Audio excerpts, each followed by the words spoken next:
Ok, j'ai une question pour toi. Et si le fait d'arrêter de forcer dans ton business pour qu'il prenne forme, qu'il fonctionne et qu'il réussisse, et si c'était seulement une décision?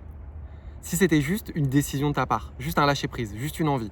En fait, c'est la réflexion que j'ai eue sur les dernières semaines et je voulais vraiment te la partager.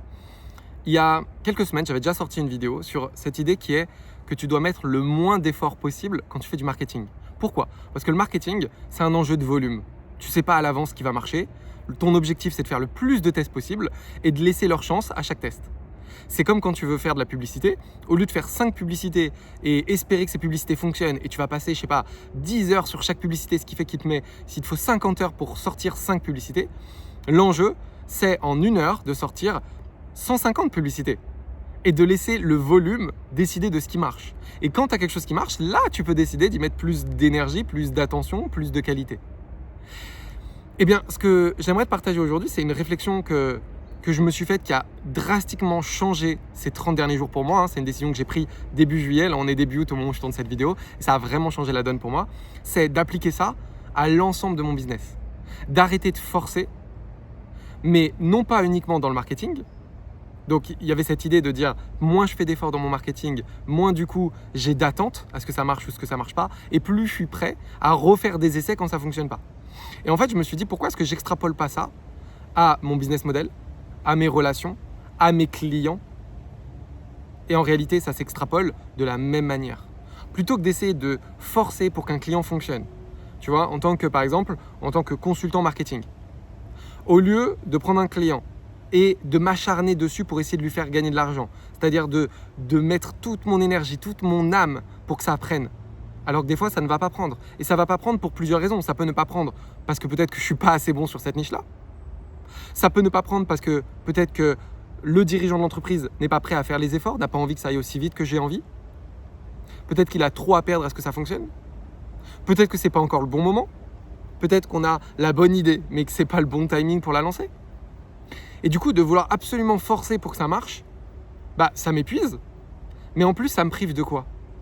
Ça me prive d'aller chercher d'autres opportunités, d'aller chercher d'autres clients, et ça me prive aussi de redonner son plein pouvoir à mon client. En fait, c'est ça que je me suis rendu compte, c'est à vouloir tout contrôler pour que ça marche pour mes clients, en fait, ça les désengage.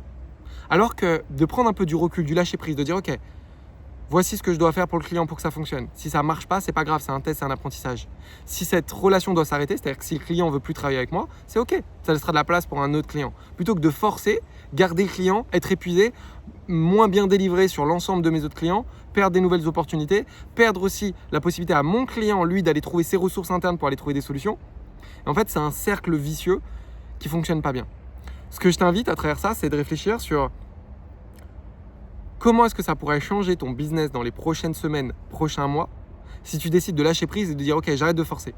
Ça ne veut pas dire que je fais plus rien, mais je vais dans ma zone de génie, je fais ce que j'aime, je donne ce que j'ai à donner. Si ça prend, tant mieux. Si ça prend pas, c'est pas grave. Si je perds la collab, c'est ok. Il y en a d'autres. Il y a d'autres options. Ça ne veut pas dire faire du mauvais boulot. Ça ne veut pas dire bâcler ton travail. Ça veut dire juste arrêter de forcer.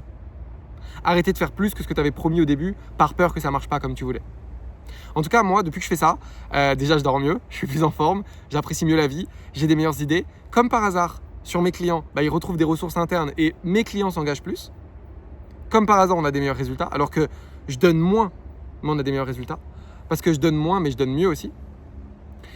Et donc, du coup, ça a été ma révélation de cet été 2026. Je voulais absolument te le partager. Et je vois aujourd'hui à quel point ça s'extrapole partout.